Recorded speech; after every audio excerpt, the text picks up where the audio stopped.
patio with a deck behind my house, but it hasn't always looked very nice. Over time, little spiders have built a lot of cobwebs in the corners, and leaves have blown in and scattered across the floor.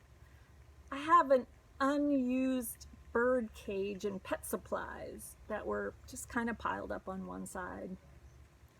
So I usually kept my window blinds closed because the patio just wasn't something I enjoyed looking at. I wasn't very proud of it. And then, one day, one of my daughters swept the patio floor and it started to look better. So then I decided I would just put away all that pet stuff. And then I swept the cobwebs. And I noticed that the ceiling fan was dirty, and so I cleaned it too. And then I washed the windows. And after that, I started opening the window blinds every day so I could let the sun in and I could look out. And it all started with doing just one small thing. Doing one good thing led to doing another good thing and then another. What was once a mess has slowly been changing into something beautiful, one step at a time. There's a lot more to do, but seeing change gives me hope and encourages me to keep going. You know, sometimes we might feel like our whole world is a mess and it's just too much for us to fix. It might even seem so messed up that we just want to ignore the problems. I mean, what can one person do about a pandemic or injustice?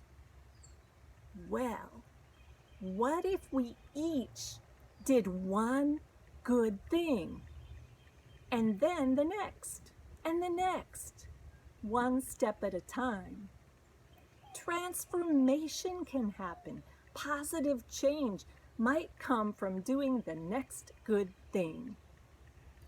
This summer, we're thinking about being compelled by God's Spirit. We might have a feeling that urges us to do something because it's the right thing to do. But how do we know if that feeling comes from God? Here's one way. Ask yourself, is it loving? Because if it's not loving, it's not from God. If it's loving, then do it. Maybe that one good thing is to say a kind word to someone who is hurting. Maybe the next good thing is to get to know someone who doesn't look like you. What is the next good and loving thing that God is compelling you to do? Do it. And remember that God's Spirit is always with you, giving you hope and encouragement to do the next good thing.